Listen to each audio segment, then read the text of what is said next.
12 laps per stint, they are managing to eke it out to 13. So yeah, that's pretty impressive, and it's a pretty unbeatable combination.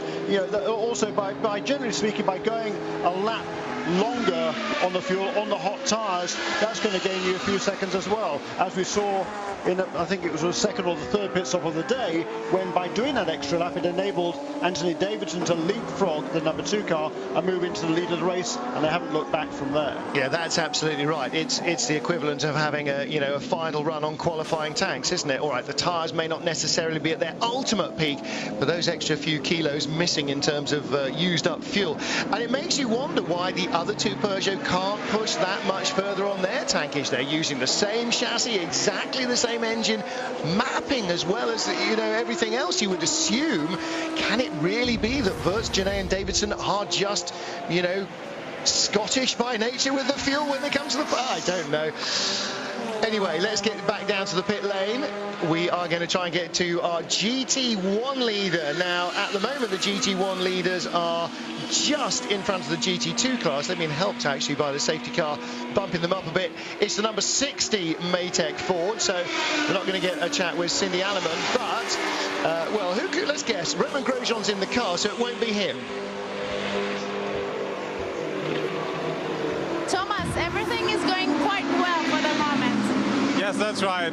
We had a very good start, and until now there are absolutely no issues. In the moment, Romain is in the car and looks like he's feeling quite well and doing very quick lap time, so there's nothing to complain right now. We are leading with a small gap already, and yeah, just hoping that everything will last and we can finish the 24 hours. It's a hard race, it's long. How do you take some rest between your stints? At the moment, the beginning is always until the night is difficult to cool down a little bit. You just go maybe somewhere in your mobile home or in the trailer where it's dark. You try to calm down a little bit, you take a massage, but you cannot sleep, or I at least cannot sleep. I maybe can sleep at 3 a.m. in the morning, then 1, 2, 3 hours, and step by step, then yeah, everybody, I think as well, the mechanics are happy when the race is then at 3 p.m. over. When are you gonna take her back in the car? Probably in half an hour. Okay, good luck. Thank you. Leading GT1, that was Thomas Much, as the graphics told you, and currently Romain Grosjean at the wheel of that car, 21st place, and with a... getting on for it. Gee, yeah, a full lap lead. Yeah, as a result of those pit stops, the other car coming in just after the resumption from the safety car. Thomas Much, he plays a fairly major role in that Maytech competition team. Not only is he a driver, he's a team manager as well. Now then, we are apparently now able to collar Cindy Alleman, so in a moment she will be in, but our leader is on pit road. Alexander Wirtz receiving service in the number 1 Peugeot. The race leader looks like no drama, fuel, and I think no driver change either. Here's Cindy Alleman. Cindy, we saw your car burning. What happened? We had a failure with the oil system, and it was very hot, and it started to burn, to get in fire. So Natasha had to park the car in emergency. It was not that fun, so yeah, that's it. The race is over. I'm sure it's a big deception for you, but you're gonna be back in Le Mans for sure next year, maybe? I hope so, definitely. From my point of view, I want to come back because it was a great experience. I had much fun this week.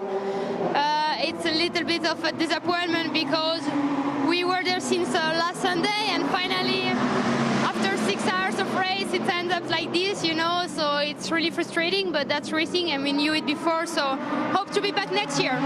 Yeah, Le Mans, it's a hard race, and I think this year you learn it's a hard race. I didn't understand, sorry? Yeah, Le Mans is a really hard race, and I think this year you learned it. Oh yeah, at least I learned the track, I learned the atmosphere, and I see the way it goes, so it's really good. If I want to do it again next year, I will know what I'm going through. Thank you so much. All right, thank you. Ciao, ciao. Well, this race is a hard mistress, and actually that's Cindy Alleman just kind of putting another little angle on it there, saying, you know, we've been whole for an entire week already. We've got to drive the car one stint each in the race, if that, and it's all over even before it gets to darkness, and that can be really tough. Now, we're going to take a quick commercial break in a moment or two. Pick up the action live here at Le Mans. The Audi mechanics taking a rest, and some of them have already earned it. Some of them may well be earning it as the evening progresses. Night is still a couple of hours away here at Le Mans. We'll be back.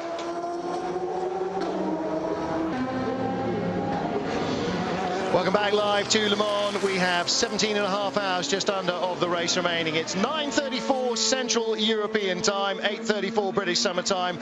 Not quite sure how England are doing versus the USA, but 1-0 start.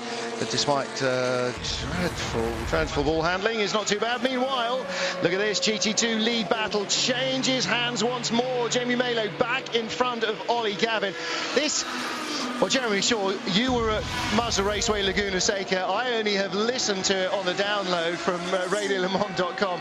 But my lord, what a GT2 battle they had there. Not just for, you know, 20 minutes or half an hour, but for 6 hours.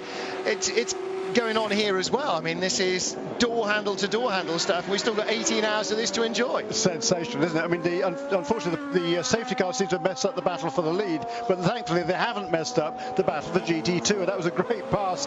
Wonderful stuff, as you say, back and forth. It's been this way all the way through the race. There seems to be nothing between the Corvette and the Ferrari, and you know, are there any other cars on the lead lap? I think Magnussen's Corvette is still on the lead lap, and Fisichella's not far behind either, in 4th place. Yeah. He's, if not quite a lap He's down. About a minute behind Magnussen, so you know, one so pit just stop. over a lap down, so exactly. it's anything can change very quickly. Oh, in fact, he's going to drop further back because he's just come down pit road. Meanwhile, we're joined by a man that you know as Simon, that I've always called Simon. He's probably a little bit more Simon when he's here than when he's in the States.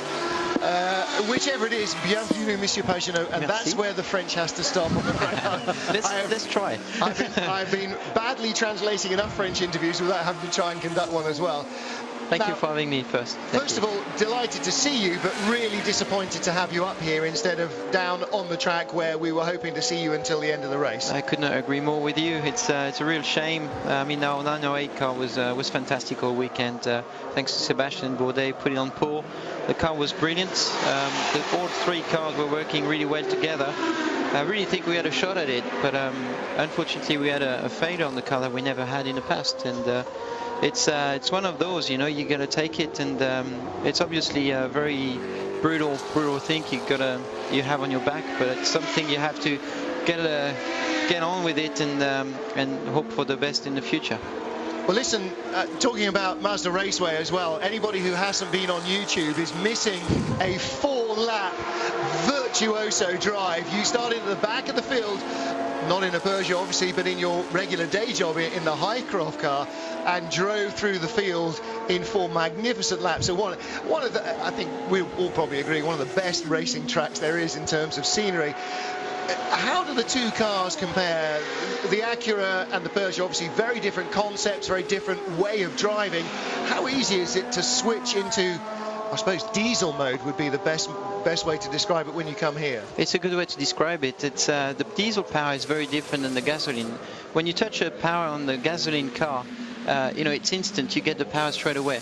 But on the diesel engine, you touch the throttle and nothing is coming in. You've got a turbo as well, so there's a little bit of a lag. And then all of a sudden you've got a massive amount of torque, and you can see the smile on my face. It's a real pleasure because you've got a massive amount of torque, and you go very fast in the straights. I mean, the handling of the 908 is really good as well. You can brake really late. The braking is probably one of the best point of the car. But the Acura is very nimble, very easy to drive around Laguna Seca, for example, because the weight distribution is perfect. In the Peugeot, you know, it's a car that has been made for Le Mans, so straight line speed is the most important. The engine is a V12, so it's a big engine with a lot of weight at the back. That makes it very different to drive, but I really enjoy both of both cars. I tell you what, Jeremy, we've been watching the camera shots, particularly of the cars. I mean, everywhere it looks well planted, it looks quick, but through the Porsche curves, dear Lord, it's frightening almost to watch the things. They are so fast, the way they change direction. It just looks like you are glued to the road. Is that what it feels like when you're in it? It does feel that way. I mean, you go into the first right in the Porsche curve and you're thinking, okay, I really have to go in and throw my heart in it. You know, you go in 6th gear and slight touch on the brake, 5th gear, and you go back full power. The next left is flat, the second left is flat as well. Then you just lift for the long rights, just lift, no brake. It's just unbelievable. And the karting is just a lift as well, no brake. And you go through and you're not breathing because it's just unbelievable the amount of G's you have on your body. Okay, honestly, how many laps till you were flat turning into the Porsche curves? We're not flat, we're just lifting a bit. But, I mean, we're braking a little bit. But honestly, we can do it all race if we want to. It's just a matter of being precise and make sure you don't go off, you know. And of course, the other side of the coin there, Jeremy, is they're going so fast, and you are comfortably the quickest things out there, and there's all this slow traffic you've got to negotiate. So it can't be many laps, Simon, that you get a clear run through the Porsche curves, or anywhere. There aren't many laps. You get clear laps, to be honest. I was in practice and I only got one clear lap, I think, out of 3 stints. So it's very difficult to get you know, to learn the track and learn every corners flat out when you're trying to go flat out. So it's just you to adapt to any kind of situations. Now, you drove the Peugeot here last year, driving for Henri Pescarolo's team. A huge amount of development on the car since then. How does the car feel different? Absolutely, the car has improved massively. The Michelin tires have improved a lot. The car has a lot of grip, mechanical grip. I'm talking from the tires, but also the brake has improved. We've got less power than last year, but the engine has improved anyway because the engine people have been working days and nights at Peugeot for a year, and the engine is just unbelievable. You've got so much power down the straight. It is a great car to drive here. Are you surprised at the advantage you appear to have over the Audis? Yes, we are. We are very surprised. We thought the Audi would be a lot closer. We almost thought that the Audi would be quicker, so we were ready just in case they would be quicker. We had a different strategy, but we were quite surprised on the first stint, to be honest. I think Audi were quite surprised when they saw what you had here from the beginning. Free practice, they were getting close to what their simulators had told them would be their optimum pace. That's 325s, and you guys were down in the 321s and 22s, and oh dear, they obviously went away from here last year going, how could we got it so wrong? This year they're saying exactly the same thing. We're going to hang on to Simon for just a few more minutes, and then he can criticize my appalling French translations. We're going to go down to join a man in the pit lane who has had very long associations with sports car racing, with Le Mans and with a lot of other sports. He's raced on the Dakar and all sorts of off-road enduros, and of course he's a multiple Crystal Globe winner, downhill skier, Luc Alphonse. So let's catch up with him, see what he's got to say.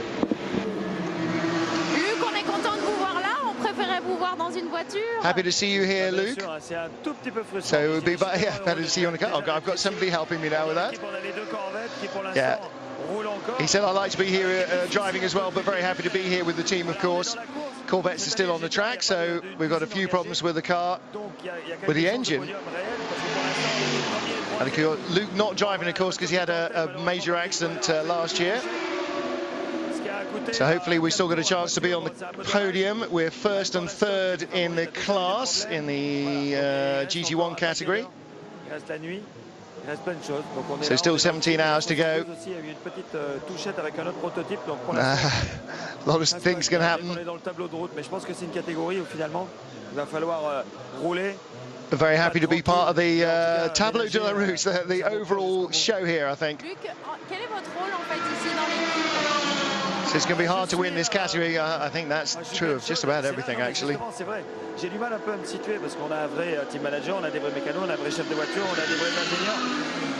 He said, my job here is a combination of team manager, he's already got a team manager and mechanics and everything, so I guess he's the spiritual head then. J'essaye de gérer les pilotes parce que pour l'instant c'est 2 petites erreurs de pilote qu'on a eues et c'est pas facile même sur l'ordi de se calmer, etc. Yeah, looking over and seeing what they're doing and just being here as part of the team. On se rend compte que même si on veut se donner un rythme de course qui n'est pas le plus élevé, c'est quand même compliqué de gérer la mécanique, la casse, le trafic. Parce que cette année, les performances des GT1 ont été descendues. Donc on est avec les GT2. Saying this year the performance level in GT1 has dropped. C'est compliqué à rester sur la piste. Donc vous êtes le But still, conseiller de l'équipe, it's alors. difficult when you're out on the track and stay out on the track. Je parle aux enfants parce que ça fait déjà 2 touchettes. Are you going to be able to give them any advice? So yeah, trying to give them some advice. Okay, well, very hard to listen when somebody else is trying to translate it into English in your ear as well. So Simon, finally, obviously, still 75% of the Peugeot team running and running first, second and third. We've been noticing that the number 1 car, though, has now gone from a 12-lap fuel stint onto a 13-lap fuel stint, and they can consistently do that, whereas the other 2 cars can't. What were you expecting to be able to do on fuel in your team? Were you expecting to do 12 or maybe to stretch to 13? We were able to do 13 if we wanted to. I mean, the way Sebastian drives especially is very good on the fuel mileage. I'm also I can drive quite good on with good fuel mileage as well. So we knew Pedro is excellent driver as well. So we knew we could do it. But to be honest, I'm really surprised with the number 1 car and the pace they have. It's absolutely amazing to see what they're doing right now. It's an incredible balance, isn't it? To be the fastest and to go furthest on the same amount of fuel really requires a very distinct driving style.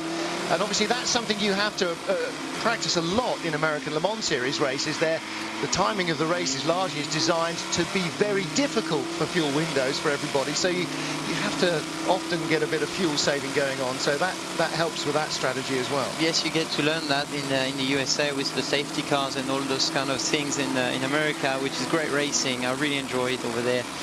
You get to learn how to save fuel, how to save some other things as well, tires and things like that. So it really helps in Le Mans. When you could do 1 more lap in Le Mans, it's a big lap, it's 13k. So an Audi almost went off there. So you can see that Alexander is making a big gap because of that, and you know, he's an old dog. He knows what he's doing, and I really enjoy being his teammate and you know, learning from those guys. Well, listen, so sorry not to be able to enjoy you throwing the Peugeot around here as we have watched so often you in the Acura. Thank you very much. That was a big moment there, wasn't it, for Mike Rockenfeller. He doesn't need to be binning another Audi. I think he's done enough of that already. And that is a battle for position going on there, by the way, for 4th and 5th, best in class, let's say, of the Audis. Yeah, best in the other diesel class. That's right. Yeah, I mean, we're really breaking this down to try and make it look good for everybody else, aren't we? My friend David Brabham going in the car. Yeah, you know him, do you? Of course, yeah, just a little bit. You share, of course, the car, that same car, that Highcroft HBD in the American Le Mans Series. He'll be racing next at Motorsport Park, isn't it, in Salt Lake City? Yeah, so Twila, Utah. So last year he was in the Peugeot. This year you're in the Peugeot, and there you are, you know, watching him, your normal teammate. Okay, listen, Simon, thank you so much for joining us. Thanks, a pleasure, and I hope we'll get to see a lot more of you next year as well. Thank you. Good. We're going to take, thank you very much indeed to Simon Pagenaud. Fantastic to have him come up here from the Peugeot team. We're going to take a quick commercial break in a minute or two. We need a revolving door in the back of the booth. We've got so many people lined up to, thank you very much patiently for waiting. We've got so many people lined up to talk to us. We're going to take a commercial break in a moment or two. Just to underline, Peugeot still 1, 2, 3. Despite losing 1 car, they still have a real stranglehold on this race. Alexander Wurz, last year's race winner with Marc Genet, and their new partner Anthony Davidson still leading as the battles rage in all 4 classes. Welcome back live to Le Mans, where the 2nd place car in the LMP2 category is just in front of a Titanic GT2 battle. You're looking at the red Ferrari, Jamie Melo in the 82 Risi Competizione F430, being chased by Oliver Gavin in the number 64 GM Corvette. And what he loses in the corners and under braking, Gavin makes up under straights. This battle, Jeremy Shaw, has just raged. Sensational.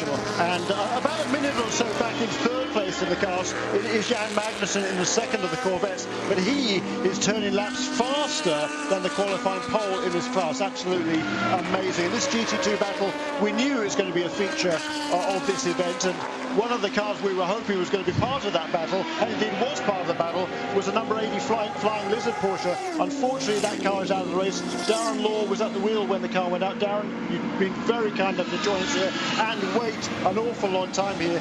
You've been so patient. Thank you so much. What happened? Thanks for having me, guys. Yeah, it's, you know, it was just one of those things. I had a bit of lockup and slid off, which is normally not a big deal, but when I came back on track, I hit the backside of a curb, and it did some damage underneath the car, and it basically put us out. So the Flying Lizard guys, they do such a great job, and you know, it's just been a tough run here at Le Mans for them. Yeah, I mean, you know, the Lizards have won here at Le Mans before. You've won what, 4, I think, isn't it? GT2 championships in the American Le Mans. 2 championships in American Le Mans series. In a row. Yeah, 2 in a row. And, yeah. And you know, but you know, since that win here, things have just not gone right your way. Actually, they were on the podium the first year they came in 05. Oh, great race here. Here comes Gav. He's got the inside line. Oh, wrong chicane. No, he's got the outside line. Trying to put an outside move on. Yeah. See now. But how much fun is it to be part of this sensational era now of GT2 racing down? Yeah, you know, I mean, we, at least in the U.S., as well as over here, I mean, for us, that is the racing, GT2. It's the biggest class, the most competitive in American Le Mans, and as you're watching TV here, it's just great. I'm happy to be here, just watch it here if I'm not. Well, I was going to say, actually, isn't it just a little bit frustrating that you can't it is still very, yeah, it's very frustrating. Deep inside it, yeah. It's very frustrating, and you know, I'm watching times, you know, be it rubber being put down or whatever, but they're almost a second under pole. It's unbelievable how fast those guys are running and pushing. Now you got out of the car what, about an hour or so ago. How were the track conditions? Actually, they were fairly good. Like I said, it was gaining grip, and you know, as it cools down, the motors are going to run well. There wasn't a ton of debris. You have to be careful and not get offline too far, but there was a lot of grip. It was good. Now, last year was your first experience here at Le Mans. Yeah. You'd won the Daytona 24 Hours, which was a heck of an experience. I know you were so excited about coming here to Le Mans. Yeah, it was. You know, I look back on it this year. It's coming here for the first time last year. There's so much going on, and you've got driver parades and so many people. It's just it's almost too much. And this year I was really looking forward to coming back because I have some time now. I know the schedule, I know how it works, and I had time to reflect on it and think about it. So it was really enjoyable up to this point. Are you coming from a racing family? Your father worked with some greats in the sport, Mark Donoghue and Penske Racing, and here you are, kind of, you know, taking a different avenue in the sport. Yeah. Well, my dad was a mechanic for Mark Donoghue back in the 60s, and you know, I grew up in go-karts and moved on to Formula cars, but then I got into the sports car ranks, and that's actually where we met, in super touring, you know, and I've stuck with the sports car stuff ever since, so it's been really good. What about the growth of GT2? Obviously, Corvette took a fairly major decision last year that GT1 was withering on the vine, and they've jumped in. Yeah. We've got the BMW we're looking at now, which of course you're also familiar with from the American Le Mans series. They're racing a slightly different spec version, but basically it looks outwardly the same. Yeah. And of course, for BMW, that's a return to American Le Mans, because 11 years ago when the series started with Tom Milner's PTG group, they were there then with the 6-cylinder motors. They also turned up with a V8 and won a championship, what, 6 or 7 years ago. So there's more variety. We've got the Aston Martins here as well. We've got, all right, the Spiker you don't get in the States, but variety. So Porsche's heart, I mean, Porsche's kind of class, if you like, over the years here at Le Mans is very much the focus of an awful lot of manufacturer involvement, and that's got to spur on the Porsche teams as much as anyone else. It does, and actually we really welcome everyone coming in. You know, for a while there it was Porsche dominating, which is great. We love that. But right when you're a Porsche racer.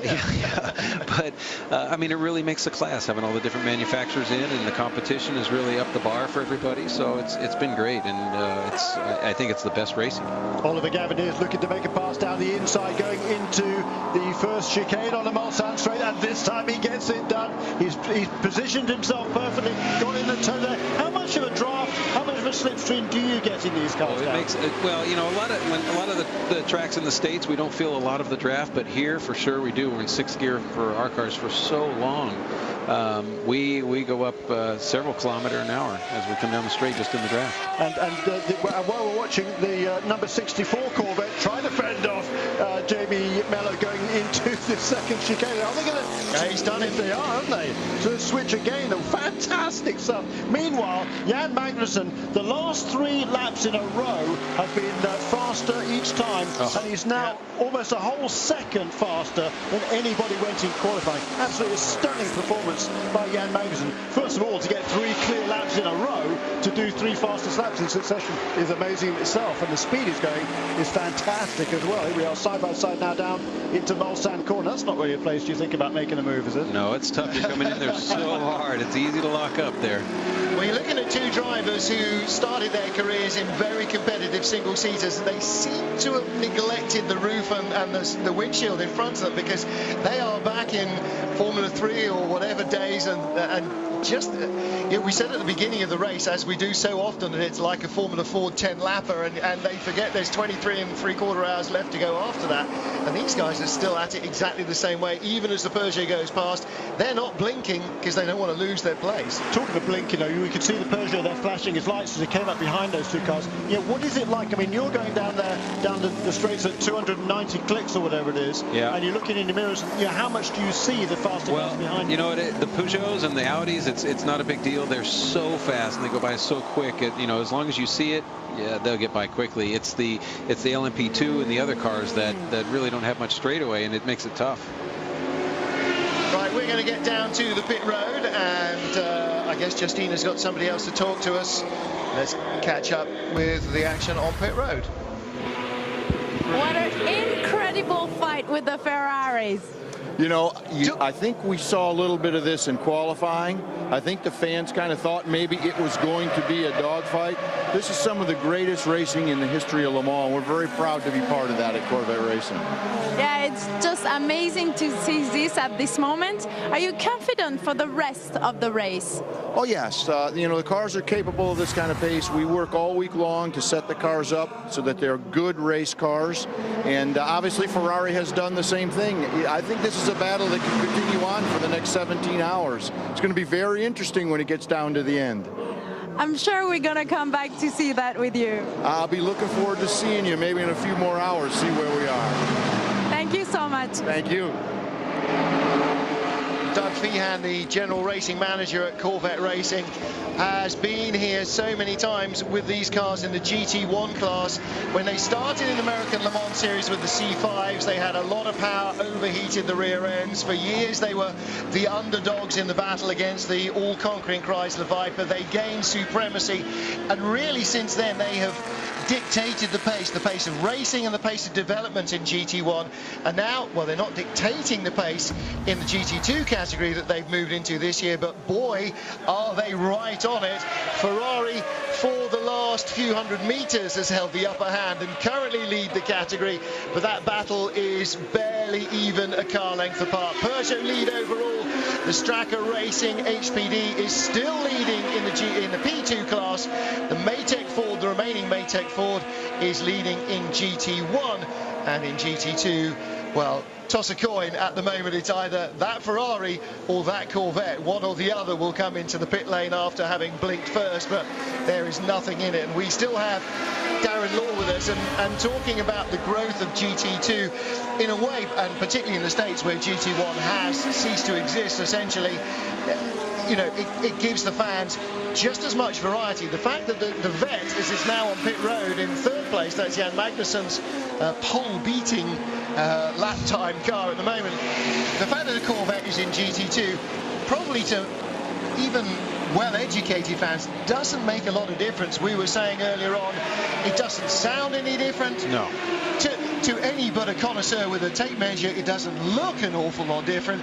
It's the Corvette as was. It's not like it's suddenly got a 1.6 litre four-cylinder motor or anything. No, we were hoping they would eventually finish up with GT1 and keep GT2, because you really can't tell the difference between the two cars. They'd see the error of their ways and come over to your side. That's what you're saying. Get some competition going, and it's been great. Well, it's great to win a race against lots of Porsches, but you can go Porsche racing for that. When you get to win a race against Porsches and Ferraris and BMWs and Aston Martins and anything else that can come along, then we're starting to look at some really entertaining times. Great racing. Great racing indeed. Well, listen, I'm really disappointed you're not a part of it here again. Me too, believe me. After watching this, I wish I was still in it. I know. And the listeners have got such a strong heritage. I know there's a huge number of fans over here in Europe as well as in the States watching and listening and hoping for better things. We look forward to seeing you back next year. Thanks, guys. I'm sure we'll go back. Darren, thanks a lot for spending time with us. It's been a pleasure. We'll take a quick commercial break. Be back live at Le Mans in just a second.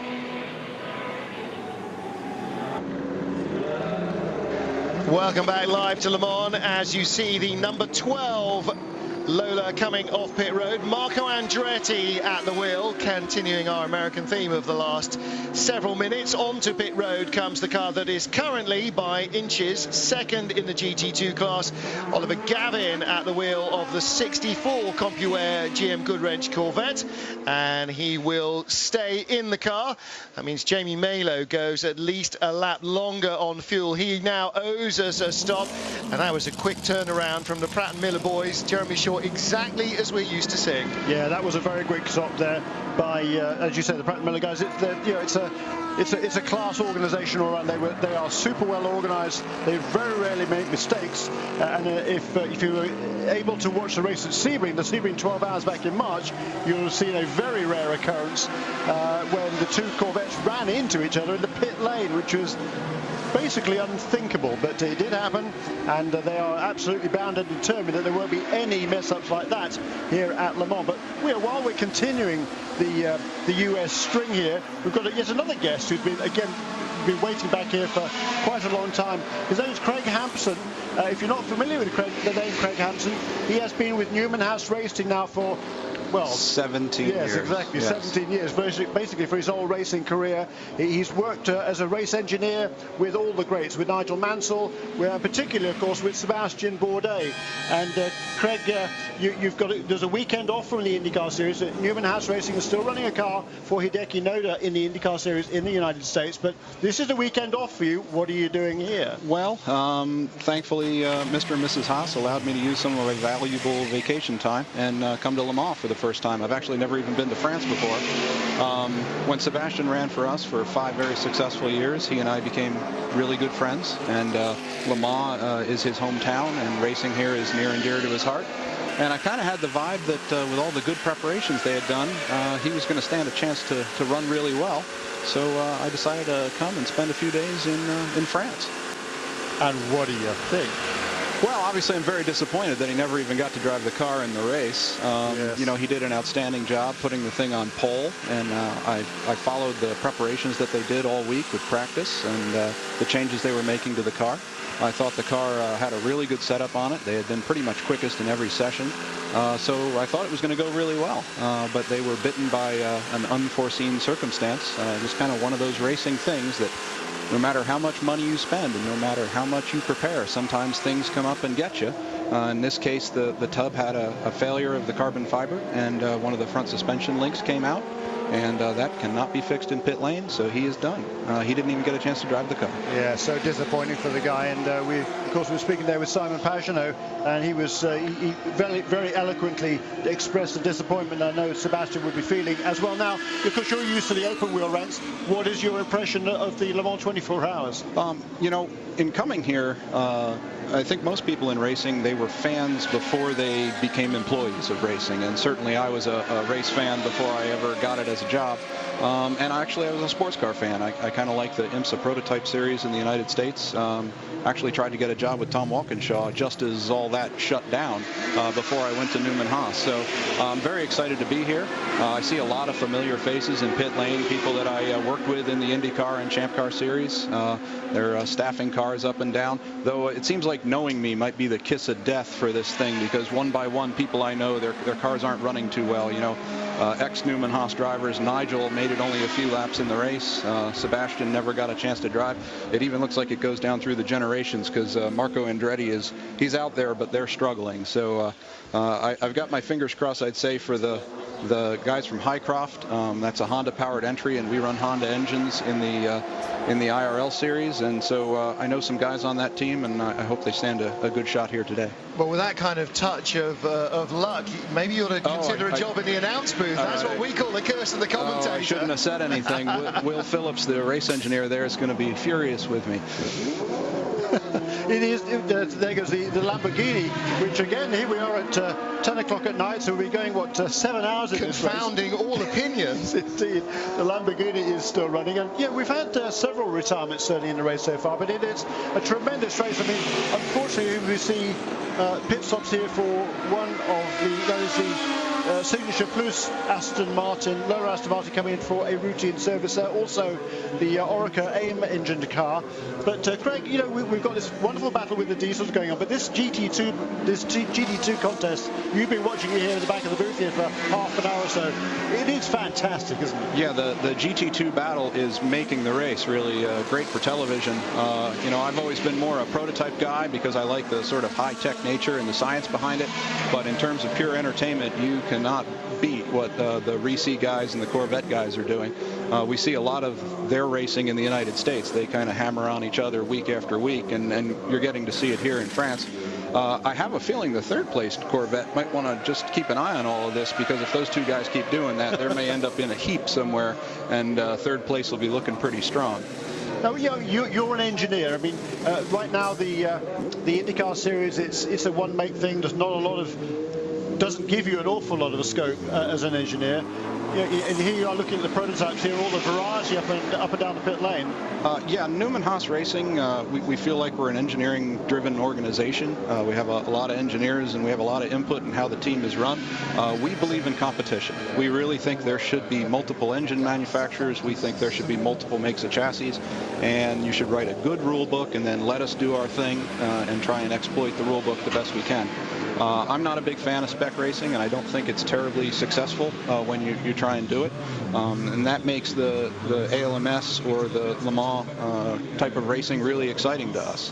The fact that there's all different things going on, and you know, if you look, both Audi and Peugeot have basically tried to solve it in the same way with a big diesel with a turbocharger on it, yet one of them's going 2 seconds a lap faster than the other one. That's pretty impressive. So I have some idea of how hard Peugeot had to work to achieve what they've achieved. Obviously, they've spent a lot of money, so has Audi, but it's all pretty neat, and something that I hope we get back in the United States more, that we can really take advantage of high technology, maybe environmentally relevant, kind of become more part of the real world than the spec racing series. See, the other alternative is you have to start a sports car program where you can just look at the rule book and start with a sheet of paper or what's the CAD equivalent of a clean sheet of paper? A blank screen. Yeah, there you go, and design your own program and your own project. And boy, that would get some fans excited to hear that a team with the engineering prowess and success in Newman Haas were looking at sports car racing would be raising quite a few hackles. But well, we're always open to ideas. So if there's a sponsor out there or a manufacturer out there that wants to give Carl Haas a call, I'm sure he would be happy to listen to it. Oh yeah, I bet he would too. Yeah, and what engineer doesn't relish a challenge, and especially where you've got something you've never done before. And I mean, you know, Audi and Peugeot are going that way with the diesels, with all the different requirements of that huge torque and everything else. As our second place car and fourth place car come on pit road. Nick Minassian in second place, minute and 35 behind race leader Alexander Wurz, and in fourth position Benoit Treluyer, who is a lap off the lead. All three Audis are at least a lap off the lead. In fact, the number 9 Audi now 2 laps off, and the number 7 Audi 3 laps off the lead after its incident earlier on.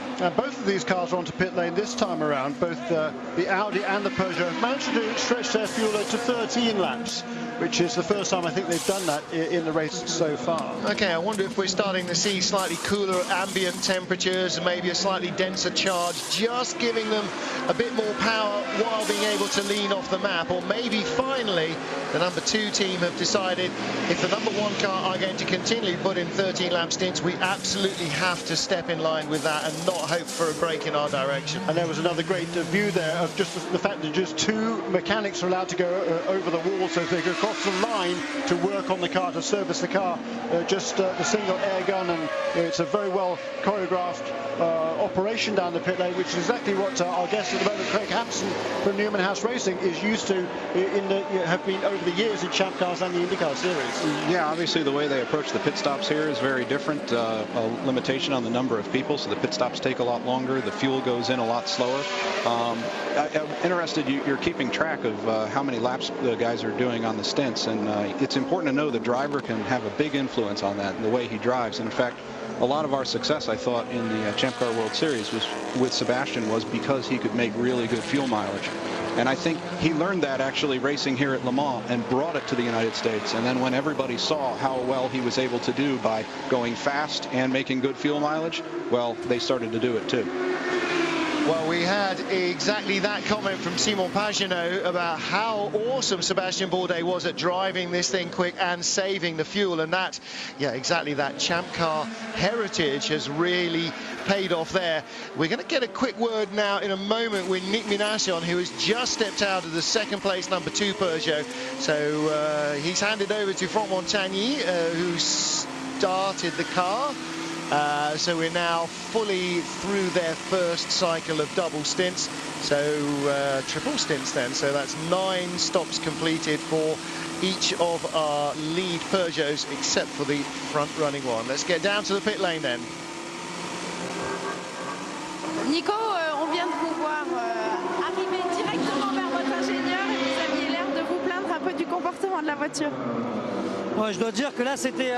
Come back to see you. You just stepped out of the car. How is things going? You've just been talking to the engineer. Je galère autant comme ça dans un 908. Je sais pas ce qui s'est passé. Saying everything's going so well at the moment, but I'm having a bit of problem driving with it at the moment, so we got to make some changes. Okay, this is that's interesting. You're talking to the engineer to try and get a better compromise in the car. Having problems in the corners at the moment. Very hard to get it through the corners. We're not able to do good times. We're a little stressed.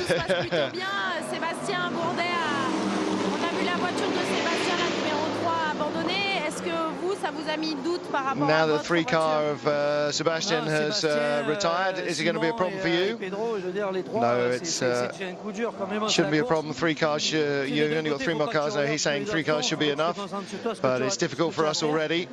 That's racing. Now we've really got to focus on trying to get our car to the finish and make sure, paying attention, he says several times, to make sure we don't make any mistakes. Try and make sure we try and stay closer to the lead Peugeot. So interesting, Nick Minassian there with exactly the same problem that the Audis have. He was trying to stay in touch with the lead Peugeot, but whoa, hang on a minute, he's in those Peugeot overalls.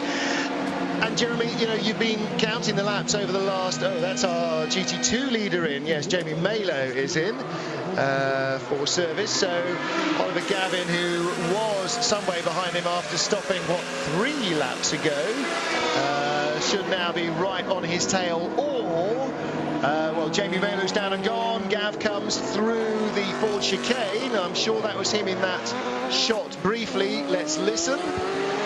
Yep, that was him there, right under our toes. As we get on board with our race-leading Peugeot 908, right up behind the BMW.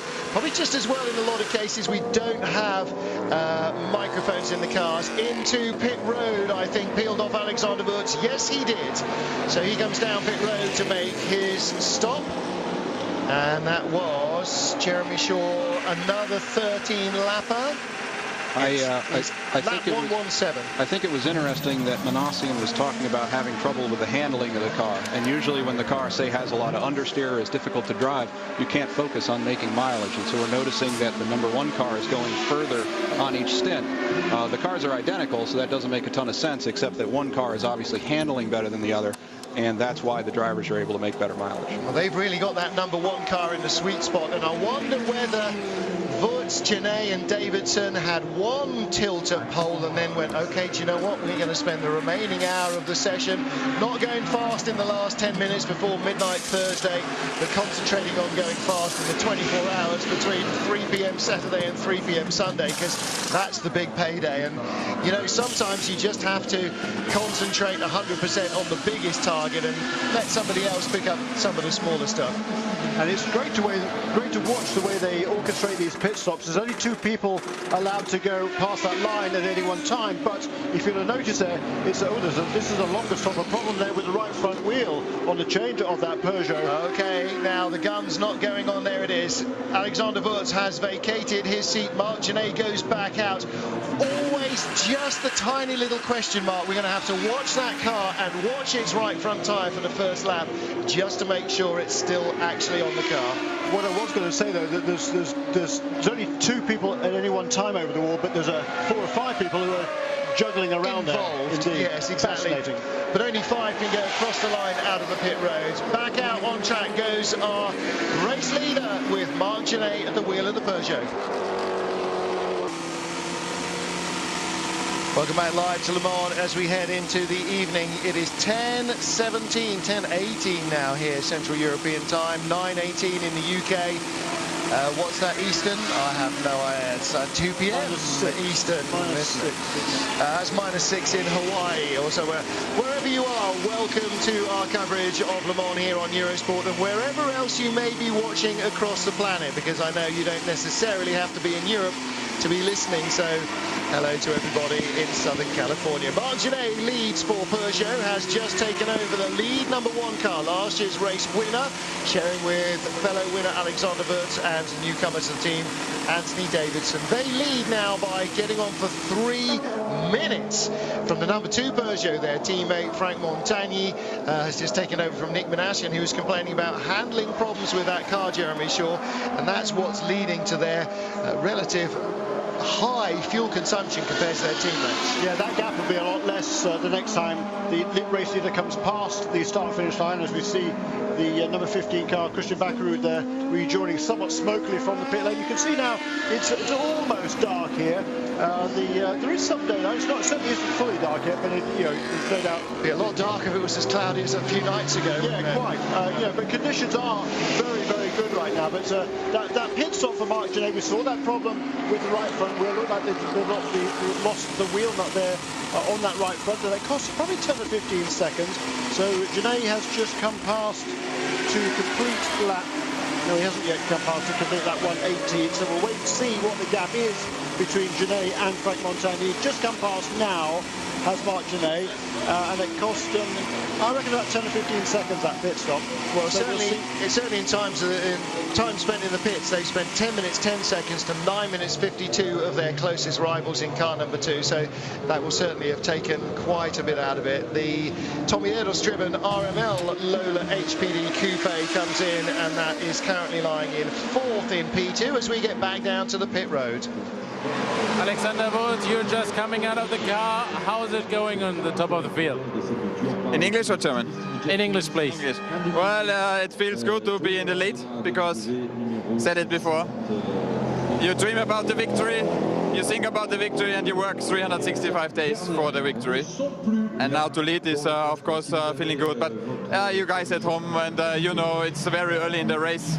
It's a long race, but at the moment we are on target, we are leading, so that is very good. You were in our studio on Friday, and you were a little bit concerned about the Audis because nobody knew how quick they really are. What do you think now? Well, we had a very fast start of the race, but the average times of them are not so much slower. We had a bit of luck that car number 7 had the problem, because after the second or third stint they had same average times, but we seem to be a bit faster in the pits and on in and out laps, so we pulled the gap, and that is quite good. What's the program now for you? I'm trying to speak to my engineer, but every TV station around the world is grabbing me now. But I will speak to my engineer, then get a bit of food, a massage, sleep, and go again. Okay, thank you very much. Alexander Wurz leading the race as he was at the end last year, and in fact equaling Jackie Ickx's 13-year gap between first and, well, in Wurz's most recent wins. He first won this race in 1996. He was just 22 years old. We've been joined in the booth by Brian Sellers. Brian, how old were you when Alexander Mertz first won the race here? 1996. I guess I was about I'm saying 13, 14 years old, I think, yeah. Welcome, Brian. Now, American Le Mans Series fans will know your name well. Singular racing fans will know your name well. But you're here in the booth at Le Mans, but we're not talking about a car that you're driving. We're not talking about a car that you should be driving, but it's retired. You're just here on holiday, or? Well, I would guess I'd say holiday in a way. Actually, Team Falcon Tire from the ALMS has decided that they want to up their efforts worldwide, and the best way to do that, I think, is to actually come to Le Mans and compete. And the only way to get an invitation to Le Mans is to actually be here and speak with the ACO and take in all the sights and the scenes, because as you guys know, there's nothing in the world like this place, and certainly you cannot come here without at least seeing it once or twice. So they're here, they've had meetings with the ACO, taken a lot of pictures of everything to try and prepare in hopes that, you know, one, we're prepared enough to come here and we have a good enough combination to be here next year, and two, that the ACO invites us. This Falcon Tires team, you did 3 races last year as a sort of toe in the water exercise in the American Le Mans Series, and now this year a full season program, and already you're leading races. Got to be thrilled with the way the program has developed and how you are getting closer and closer to the ultimate pace. Yeah, there's no question about it, and I think, to be perfectly honest with you, I think it's probably surprised everybody a little bit, myself included. Good surprises are certainly always better than bad surprises, but they've worked extremely hard in the off-season. They've taken a lot of information that they've gained over the years in Japanese GT and been able to apply that to our program a little bit. But as you know, in ALMS we're in a Porsche, and there's nothing quite like building a tire for a Porsche, so it's created a whole other set of issues that we weren't really prepared for and now are beginning to deal with as time goes on. Now you've driven several GT cars over the last 3 years. This is probably the first full season program, really. You've driven sort of on and off of various different teams. You have been here though to Le Mans before with the Panos. I did. I was here in 2005 with the Panos, and it is probably my first proper full-time season in quite some years, since actually probably 2005 with the Panos. And it's a different animal, the Porsche to the Panos. So fortunately for me, I have probably the best Porsche driver in the world as my co-driver. So you just kind of when your number's called, get in and do the job and learn as much as you can while you're in that situation. And you speak there of Wolf Hensler, who of course is driving here this weekend. He's been a factory driver now for several years, a former Porsche Super Cup winner. How much are you learning from him? Actually, you learn tons and tons from him. He's very, very good technically. He has a lot of information that he's gained over the years with Porsche. And as you can see, I think every time he gets in a car, he's money in the bank. I mean, in the Felbermeyer car, every time he's got in, the thing's gone forward. So there's always a lot to learn. We're looking here at Alan Simonson just rejoining in the Hankook Ferrari, and this has become quite a signature of tyre companies who are starting to develop their brand awareness, their brand image globally via marketing. I mean, Dunlop have done it for many years, Michelin for many years, and Hankook and your own brand, Falcon Tyres, using motorsport to give, well, first of all, public awareness, secondly, huge amount of engineering data and feedback. I mean, it's a research and development program like none other, trying to race car tyres around anywhere, and particularly around a track like this. And that, again, all brings us back to exactly why Le Mans started, which was to prove cars, to prove that they were reliable, to prove that they'd work, and for motor manufacturers to try and convince people that things were worth buying. And, from the front of the field to the back, you can pretty much look at almost any car and say that is still going on. And very much the case with Falcon Tyre. It's about image, but it's also about developing the product and spreading that net.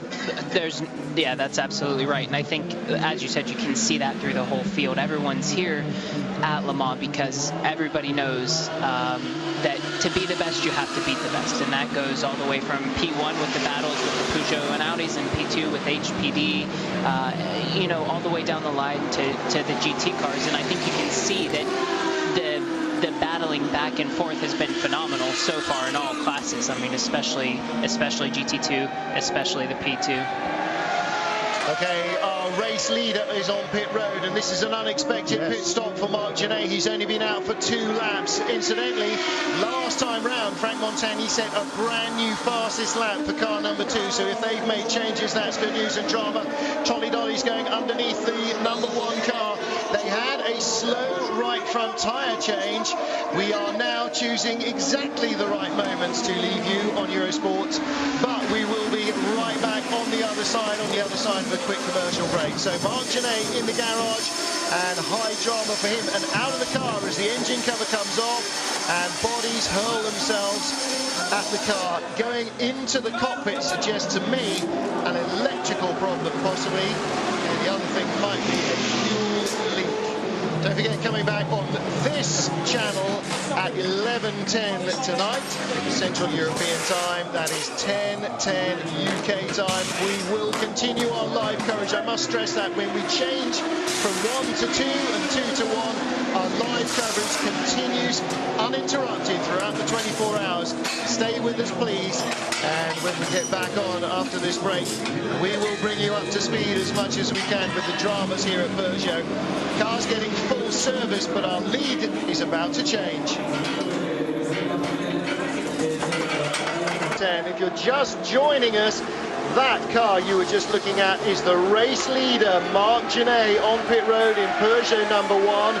Stopped regular stop a couple of laps ago, Jeremy Shaw. He is in for a very far from regular halt. Yeah, absolutely right, Martin Haven, and you know, this is strategically disastrous for Peugeot. He just came in and made a pit stop. Alex first handed over to Marc Genet. The car was running absolutely beautifully. They were getting great fuel mileage. The car seemed very consistent. So the lap times over the last half an hour or so weren't quite as quick, perhaps, as they were going before, but they had a slightly slower stop just 3 laps to go when the right front, the problem with the right front wheel, the wheel nut came off there, but I don't think that was in any way related to what is going on now. They have actually pulled the under tray off their car. They're in the process of pulling the under tray off the rear end of that number 1 Peugeot. I think it's going to be in the pits for quite a long time. Now we're going to get down to the pit road and try and dig a little deeper. We've already lost 1 of our 4 Peugeot. That was car number 3, which had suspension pull out of the tub. Let's get down and find out what Olivier Canel, the boss of Peugeot Sport, knows.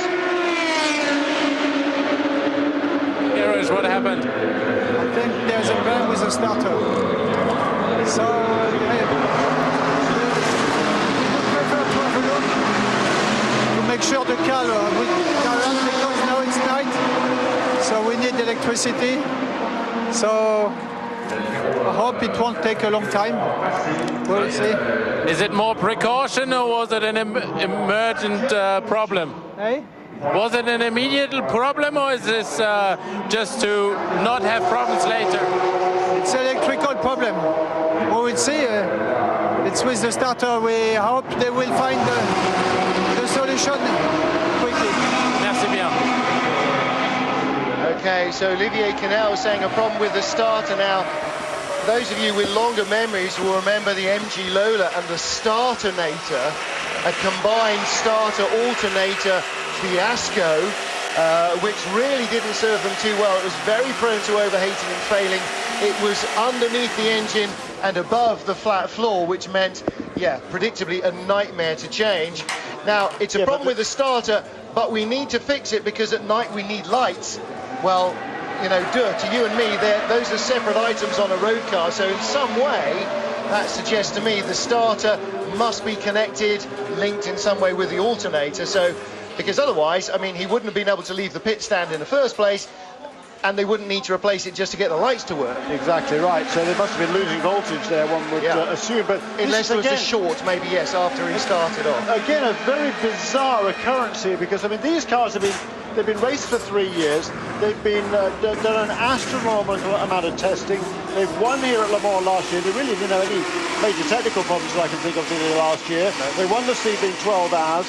I mean, the cars are virtually bulletproof as a general rule. To have 2 problems of this sort of fundamental nature is bizarre. Well, now, if they'd raced Sebring, all right, that's a car breaker. That's guaranteed. Then they raced at Spa. That's another quick track that would test out the high performance elements of the package. Even if that's all they did, you'd be sort of surprised that something fairly fundamental like a starter motor is failing. But they've done 11 24-hour tests this year, 11 24-hour race simulations, and they've not clearly had a problem with a part like this, or they wouldn't be having that problem now. So Brian, that just says one thing, that says freak incident, as we watch Alan McNish now taking over from Dindo Capello in the delayed number 7 Audi. I mean, we know what their problem was. It wasn't of their own making, but suddenly almost now half the Peugeot challenge is, well, one's gone and the second one is faltering. So very much so. We saw this car, the number 7 car, with Tom Christensen at the wheel, 2 or 3 hours ago, ran off the road in the Porsche curves, trying to negotiate a stricken BMW. It was limping back to the pits. They cost them a couple of laps there, but now